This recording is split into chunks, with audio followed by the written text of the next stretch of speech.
विषय है वो है भारत का भूगोल। हम बात कर रहे हैं भारत के प्रमुख नदी बांधों की। कुछ बहुत ही शानदार नोट्स रखे हैं, साथ ही कुछ 3D मैप्स और विजुअल गाइड्स भी हैं। हाँ, तो एक ऐसा सफर तय करने वाले हैं जो किसी उबाऊ क्लासरूम लेक्चर से बिल्कुल अलग होगा। सही कहा। हम सब ने भूगोल की किताबें तो पढ़ी हैं, लेकिन आज का मकसद सिर्फ रटना नहीं है। एकदम नहीं, ये एक तरह का शॉर्टकट है। मतलब एक ऐसी चर्चा जो हम सबको भारत की इस भौगोलिक संरचना के बारे में पूरी तरह से वेल इन्फॉर्म कर देगी। और भूगोल को समझने का सबसे बेहतरीन तरीका यही है, जब हम इन 3D मैप्स को देखते हैं तो इन्हें हमेशा के लिए दिमाग में छापने वाले बेहद दिलचस्प स्मरण सूत्रों को समझना, मतलब जिन्हें हम निमोनिक्स कहते हैं। बेहतरीन। तो इस यात्रा पर निकलने से पहले उस बुनियादी कंफ्यूजन को दूर करते हैं जो अक्सर अच्छों को उलझा देता है। आप बांध और बराज के अंतर की बात कर रही हैं? हाँ, बिल्कुल वही। डैम और बैराज के बीच का अंतर, अगर मैं इसे रोजमर्रा की जिंदगी से जोड़ूं, तो बांध सड़क पर लगे उस स्टॉप साइन या एक मजबूत बंद दरवाजे की तरह है। सही एनालॉजी। जो नदी के प्रवाह को रोककर अपने पीछे पानी की एक विशाल भीड़ इकट्ठा कर लेता है। इसी रुके हुए पानी के विशाल भंडार को हम जलाशय या कृत्रिम झील कहते हैं। इसका मुख्य काम है पानी जमा करना, ताकि जरूरत पड़ने पर सिंचाई हो सके या टरबाइन घुमाकर पनबिजली बनाई जा सके। एकदम सही। और इसी दरवाजे वाली एनालॉजी को अगर हम बैराज पर लागू करें तो बैराज पानी को जमा करने का काम नहीं करता। अच्छा, तो फिर वो करता क्या है? बैराज एक तरह से चौराहे पर खड़े उस ट्रैफिक पुलिस वाले की तरह है, जो भारी ट्रैफिक को अपनी मर्जी से दूसरी गली या दिशा में मोड़ देता है। ओहो, मतलब वो सिर्फ दिशा बदलता है। बिल्कुल। इसका एक क्लासिक उदाहरण पश्चिम बंगाल का फरक्का बैराज है। गंगा नदी अपने पूरे वेग से बह रही थी, लेकिन कोलकाता बंदरगाह को गाद से बचाने के लिए और वहां पानी का स्तर बनाए रखने के लिए फरक्का बैराज बनाया गया। हाँ, ताकि गंगा के पानी की एक बड़ी धारा को हुगली नदी की ओर मोड़ा जा सके। एकदम सही पकड़ा आपने। यानी बांध पानी का स्तर बढ़ाता है, जबकि बैराज पानी की दिशा तय करता है। ये फर्क समझना बहुत ज़रूरी था, क्योंकि अक्सर हम हर बड़े जल ढांचे को बस बांध मान लेते हैं। अब अगर हम बांधों के प्रकार को देखें, तो हमारे स्रोत में एक 3D कंपैरिजन मैट्रिक्स है। हाँ, और जो सबसे पहला और सबसे आम प्रकार है वो है गुरुत्वीय बांध, यानी ग्रेविटी डैम। भाखड़ा नांगल इसका एक शानदार उदाहरण है। इसके पीछे की इंजीनियरिंग बहुत सीधी लेकिन काफ़ी खर्चीली होती है ना? बहुत खर्चीली। ये पूरी तरह से ठोस कंक्रीट से बने होते हैं। यहाँ गुरुत्वीय या ग्रेविटी शब्द इसके काम करने के तरीके को ही परिभाषित कर देता है। वो कैसे? थोड़ा समझाइए। कल्पना कीजिए कि लाखों गैलन पानी किसी दीवार को तोड़ने की कोशिश कर रहा है। उसे रोकने के लिए ये बांध किसी और चीज का सहारा नहीं लेता, बल्कि खुद के विशालकाय वजन का इस्तेमाल करता है। अच्छा। सिर्फ वजन का। हाँ। गुरुत्वाकर्षण बल के कारण इसका अथाह वजन जमीन की तरफ एक ऐसा दबाव बनाता है जो पानी के हॉरिजॉन्टल दबाव को बेअसर कर देता है। ये मूल रूप से पानी से ये कह रहा होता है कि मैं तुमसे ज्यादा भारी हूँ, इसलिए मैं नहीं हटूंगा। हाँ, क्या बात है। लेकिन हर जगह इतना भारी कंक्रीट का ढांचा खड़ा करना मुमकिन तो नहीं है ना? खासकर हिमालय जैसे अस्थिर पहाड़ों में। बिल्कुल मुमकिन नहीं है, और शायद इसीलिए हमारा दूसरा प्रकार सामने आता है, रॉकफिल बांध। हाँ, उत्तराखंड का टिहरी बांध इसी तकनीक से बना है। मुझे ये तकनीक बड़ी दिलचस्प लगती है, क्योंकि ये बाहर से सिर्फ मिट्टी और चट्टानों का एक पहाड़ दिखता है। सही कहा। इसके बीच में पानी का रिसाव रोकने के लिए कंक्रीट या मिट्टी की एक बेहद मजबूत परत होती है, जिसे दोनों तरफ से भारी पत्थरों से दबा दिया जाता है। और पता है, टिहरी जैसे रॉकफिल बांधों को हिमालयी क्षेत्रों में बनाने का एक बहुत बड़ा वैज्ञानिक कारण है, भूकंप। राइट? एकदम सही। हिमालय की पर्वतमालाएं बहुत नई हैं और वहाँ अक्सर भूकंप आते रहते हैं। अगर वहाँ पूरी तरह से कंक्रीट का सख्त बांध बनाया जाए तो भूकंप के झटकों से उसमें दरार आ सकती है। वो तो विनाशकारी होगा। बहुत ज्यादा। लेकिन रॉकफिल बांध में इस्तेमाल होने वाली मिट्टी और चट्टानों में झटकों को सोखने का लचीलापन होता है। ये तो कमाल की इंजीनियरिंग है। इसके अलावा तीसरे प्रकार का बांध है चाप बांध, यानी आर्च डैम। ये पानी की तरफ मुड़ी हुई एक चाप या धनुष जैसी आकृति का होता है। हाँ, केरल का इडुक्की बांध इसी तरह का है। इसकी ज्यामिति को समझना बहुत मजेदार है। बिल्कुल, समझाइए जरा। तो मुड़ी हुई आकृति की वजह से जब पानी बांध के बीच में धक्का मारता है तो वो दबाव सीधा बांध पर न पड़कर मुड़ी हुई चाप के जरिए बांध के दोनों किनारों पर मौजूद मजबूत पहाड़ों पर ट्रांसफर हो जाता है। क्या बात है। मतलब ये कम कंक्रीट में बहुत ज़्यादा दबाव झेलने का एक अचूक तरीका है। बिल्कुल। अब जब हम इन ढांचों के पीछे की इंजीनियरिंग समझ गए हैं तो भारत के उन सुपरस्टार बांधों की चर्चा करना लाजमी हो जाता है जिन्होंने अपने आप में बड़े रिकॉर्ड कायम किए हैं। बिल्कुल, रिकॉर्ड्स की बात करते हैं। अगर हम भारत के सबसे ऊंचे बांध की बात करें तो वो उत्तराखंड में भागीरथी और भिलंगना नदियों के संगम पर बना टिहरी बांध है। ये एक रॉक फिल बांध है और इसकी ऊंचाई 260.5 मीटर। अरे वाह। ये ऊंचाई इतनी ज़्यादा है कि अगर आप दिल्ली के कुतुब मीनार को इसके सामने खड़ा करें तो कुतुब मीनार इसके 1/3 हिस्से तक ही पहुंच पाएगा। एक मिनट यहाँ एक बहुत बड़ा कंफ्यूजन है।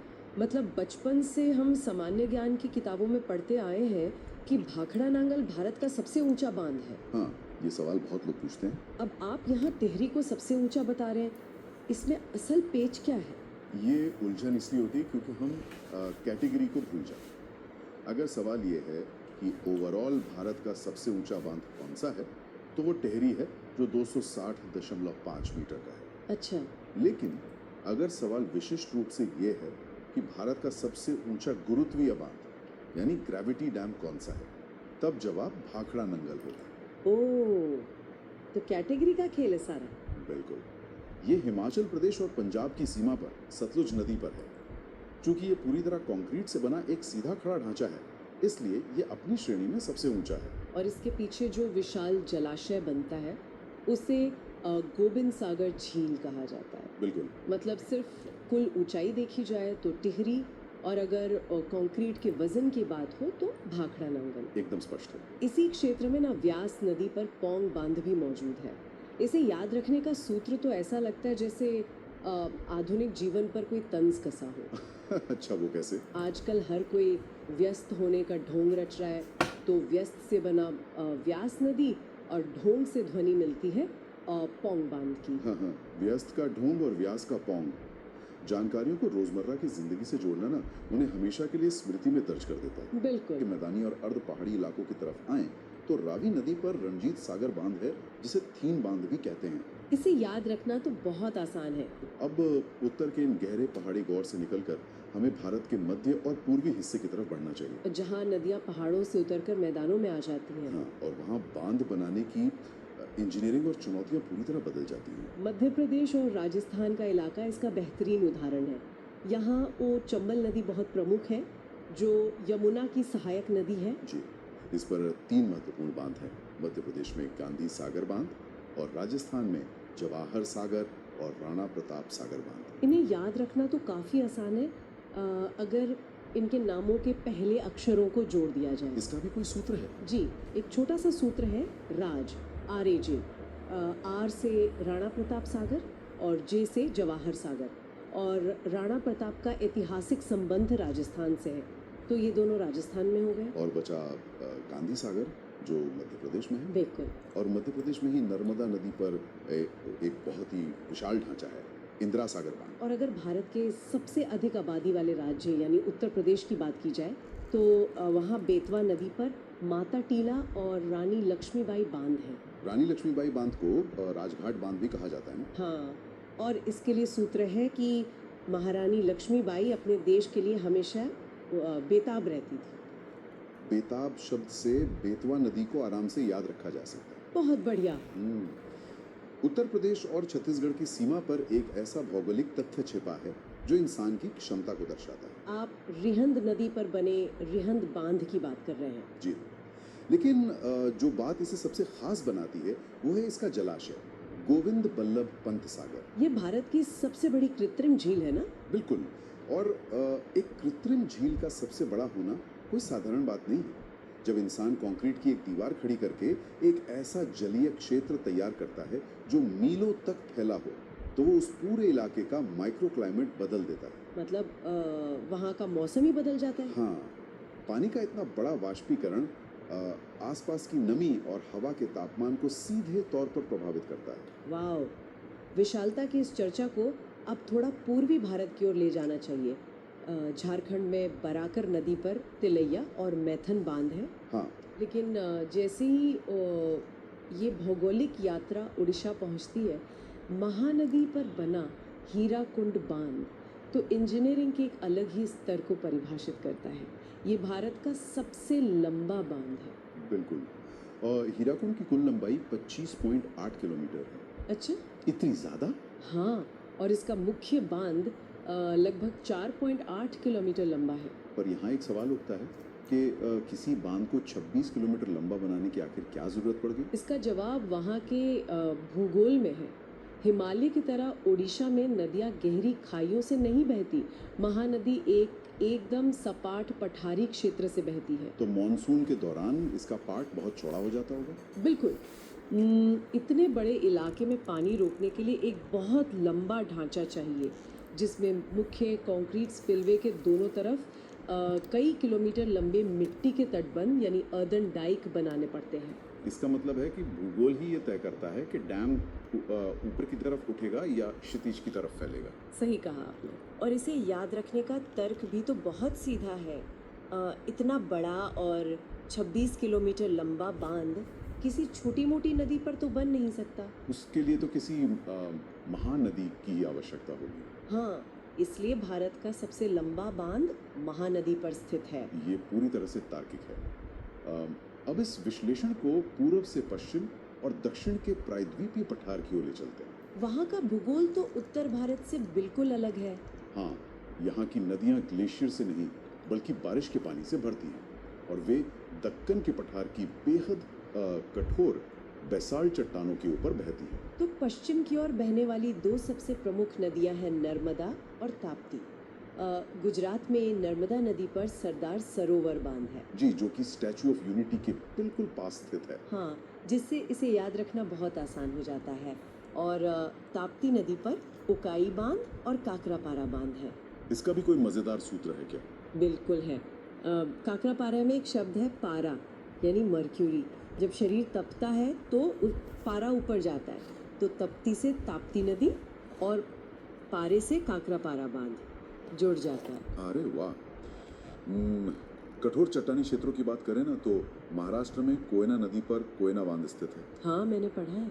इतिहास गवाह है कि इस इलाके में बड़े भूकंप आए हैं और वैज्ञानिक आज भी इस बात पर बहस करते हैं कि क्या उस भूकंप के पीछे कोयना बांध के विशाल जलाशय का दबाव जिम्मेदार था। ओह, पानी के वजन से भूकंप। जी, इसे रिजर्वॉयर इंड्यूस्ड सिस्मिसिटी कहा जाता है। इसके अलावा महाराष्ट्र में गोदावरी नदी पर जैकवाड़ी बांध भी एक महत्वपूर्ण जल स्रोत है। महाराष्ट्र से नीचे तेलंगाना की तरफ आने पर दो और महत्वपूर्ण ढांचे मिलते हैं। गोदावरी नदी पर पोचमपाद बांध, जिसे राम सागर बांध भी कहते हैं, और मंजीरा नदी पर निजाम सागर बांध। पोचमपाद नाम याद रखने का भी कोई सूत्र है? हाँ, ये तो बहुत ही रोचक है। तेलंगाना शब्द में तेल आता है और जब फर्श पर तेल गिर जाता है तो उससे साफ करने के लिए पोछा लगाया जाता है। अच्छा, तेल और पोचा। जी, तेल से तेलंगाना और पोछा से पोचमपाद बांध। हाँ, ये सूत्र भले ही थोड़े हास्यास्पद लगे, लेकिन सूचनाओं को अवचेतन मन में बैठाने के लिए ये सच में बहुत कारगर साबित होते हैं। बिल्कुल। और इसी तरह केरल की भौगोलिक संरचना भी बहुत खास है। वहाँ पेरियार नदी पर इडुक्की बांध है। ये वही आर्च डैम है ना, जिसकी घुमावदार डिजाइन की चर्चा हमने शुरू में की थी? हाँ, एकदम वही। केरल की संकरी और पथरीली घाटियों में पानी का भारी दबाव झेलने के लिए एक आर्च डैम ही सबसे उपयुक्त विकल्प था। और इसका सूत्र क्या है? इडुक्की और केरल के लिए सूत्र है हाँ यार, बार बार करेला खाकर दुखी हो गया हूँ। यार से पेरियार नदी, करेला से केरल और दुखी से इडुक्की बांध। बहुत क्रिएटिव है। अब इन मज़ेदार सूत्रों से आगे बढ़ते हुए दक्षिण भारत की उन दो प्रमुख नदी प्रणालियों की ओर बढ़ना चाहिए जिनका सांस्कृतिक महत्व भी बहुत गहरा है। आप कृष्णा और कावेरी नदियों की बात कर रहे हैं? जी, कृष्णा नदी का प्रवाह महाराष्ट्र से शुरू होकर कर्नाटक, तेलंगाना और आंध्र प्रदेश से होते हुए बंगाल की खाड़ी तक जाता है। इस नदी पर भी 3 प्रमुख ढांचे हैं ना? हाँ, सबसे पहले कर्नाटक में अलमाटी बांध, उसके आगे तेलंगाना और आंध्र प्रदेश के बॉर्डर पर नागार्जुन बांध और अंत में आंध्र प्रदेश के अंदर श्रीसेलम बांध। इन्हें याद रखने के लिए तो पौराणिक कथाओं का बहुत ही सुंदर इस्तेमाल किया जाता है। वो कैसे? भगवान कृष्ण ने बचपन में माटी खाई थी और नाटक किया था कि उन्होंने नहीं खाई। तो माटी और नाटक से जुड़कर बना अलमाटी बांध, जो कर्नाटक में है। बहुत खूब। अर्जुन के सारथी बने थे, तो वहाँ से जुड़ गया ओ नागार्जुन बांध। और चूंकि कृष्ण भगवान है, तो उनके नाम पर एक पवित्र नाम श्री सैलम बांध आसानी से याद हो जाता है। यही सांस्कृतिक जुड़ाव तक की सबसे पवित्र नदी प्रणाली कावेरी नदी पर आते हैं। कावेरी नदी पर मुख्य रूप से शिव समुद्रम और कृष्णराज सागर बांध है, जो कर्नाटक में है, और मेट्टूर बांध है, जो तमिलनाडु में है। कावेरी की तो ट्रिक भी पवित्रता से ही जुड़ी है ना? हाँ, क्योंकि कावेरी को दक्षिण भारत में सबसे पवित्र नदी का दर्जा प्राप्त है, इसीलिए इसके किनारे बने बांधों के नाम भी भगवान के नाम पर रखे गए हैं, जैसे शिव से शिव समुद्रम और कृष्ण से कृष्णराज सागर। कावेरी की पवित्रता की बात सुनकर मेरे दिमाग में एक पुराना कन्फ्यूजन आ गया है। अक्सर हम सुनते हैं दक्षिण भारत की गंगा, और कभी कभी एक दूसरा शब्द इस्तेमाल होता है दक्षिणी गंगा या वृद्ध गंगा, मतलब बूढ़ी गंगा। हाँ, ये बहुत कंफ्यूज करता है लोगों को। तो ये दोनों एक ही नदी के नाम है या अलग अलग? ये एक ऐसा सवाल है जो सबसे ज्यादा परेशान करता है, क्योंकि ये दोनों बिल्कुल अलग अलग नदियां हैं। अच्छा। जी, जब हम कहते हैं दक्षिण भारत की गंगा, तो हम कावेरी नदी की बात कर रहे होते हैं। ऐसा इसलिए है क्योंकि जिस तरह उत्तर भारत में गंगा को पवित्रता का प्रतीक माना जाता है, वैसे ही दक्षिण में कावेरी को उसकी अपार पवित्रता के कारण ये दर्जा दिया गया है। यानी कावेरी की तुलना गंगा से उसकी पवित्रता या प्योरिटी के आधार पे की गई है। एकदम सही। अच्छा, तो कावेरी पवित्रता के लिए जानी जाती है, फिर गोदावरी का क्या संदर्भ है? जब सवाल में दक्षिणी गंगा या वृद्ध गंगा पूछा जाए, तो वो गोदावरी नदी है। वो क्यों? इसके पीछे का विज्ञान और भूगोल समझना जरूरी है। जो प्रायद्वीपीय नदियां होती है ना, यानी पेनिनसुलर रिवर्स, वो हिमालय की नदियों से बहुत ज्यादा पुरानी है। गोदावरी भारत की दूसरी सबसे लंबी नदी है। अच्छा। और इसका आकार, इसकी घाटी और इसकी उम्र हिमालय से निकलने वाली गंगा से भी पुरानी है। इसी प्राचीनता और विशाल आकार के कारण इसे बूढ़ी गंगा या वृद्ध गंगा कहा जाता है। ओह, तो संक्षेप में कहे तो पवित्रता के आधार पर दक्षिण भारत की गंगा कावेरी है, और आकार व आयु के आधार पर दक्षिणी गंगा गोदावरी है। बिल्कुल सही। इसी तरह जम्मू कश्मीर में झेलम नदी पर उरी और तुलबुल बांध है। इसका स्मरण सूत्र भी इसी तरह काम करता है कि भारत ने कई हमले झेले हैं। झेले से झेलम नदी। हाँ, और उन हमलों में से एक उरी हमला था, तो झेलम नदी पर उरी बांध। बहुत आसान हो गया है तो। आज की ये चर्चा सच में आंखें खोलने वाली रही। मतलब हमने सिर्फ नक्शे पर बिंदुओं को नहीं रटा, बल्कि हमने भूगोल के पीछे का कारण समझा। सही बात है। गुरुत्वीय बांधों के भारी वजन से लेकर इडुक्की के आर्च डैम की ज्यामिति तक, और फिर तपते पारे से लेकर कृष्ण की माटी वाली शानदार कहानियों तक, ये पूरा विषय अब एक सजीव चित्र की तरह दिमाग में बैठ गया है। हाँ, लेकिन इन सब तकनीकी और मनोवैज्ञानिक पहलुओं को समझने के बाद एक बहुत ही गहरी और विचारणीय बात सामने आती है। वो क्या? देखिए, हमने इन विशालकाय ढांचों को प्रकृति को नियंत्रित करने के लिए बनाया है। ये जो कंक्रीट के मंदिर हैं, ये हमारी सिंचाई और बिजली की जरूरतें पूरी कर रहे हैं। बिल्कुल। लेकिन आज जिस तरह से जलवायु परिवर्तन हो रहा है, ग्लेशियर्स टूट रहे हैं और नदियों का जल स्तर अचानक बदल रहा है, ये हमें सोचने पर मजबूर करता है। हाँ, प्रकृति का मिजाज बदल रहा है। बिल्कुल। भविष्य के ये विशाल बांध प्रकृति के इस रौद्र और अप्रत्याशित रूप के साथ खुद को कैसे संतुलित करेंगे? क्या हमने प्रकृति के रास्तों में जो ये विशाल दीवारें खड़ी की हैं, वे आने वाली सदी के जलवायु संकट को झेल पाएंगी? ये तो बहुत बड़ा सवाल है। या फिर हमें इंजीनियरिंग की पूरी परिभाषाएं ही बदलनी पड़ेगी। ये एक ऐसा सवाल है जिस पर हमें गहराई से विचार करना होगा। प्रकृति और कंक्रीट की इस लड़ाई और तालमेल पर विचार करना वाकई समय की सबसे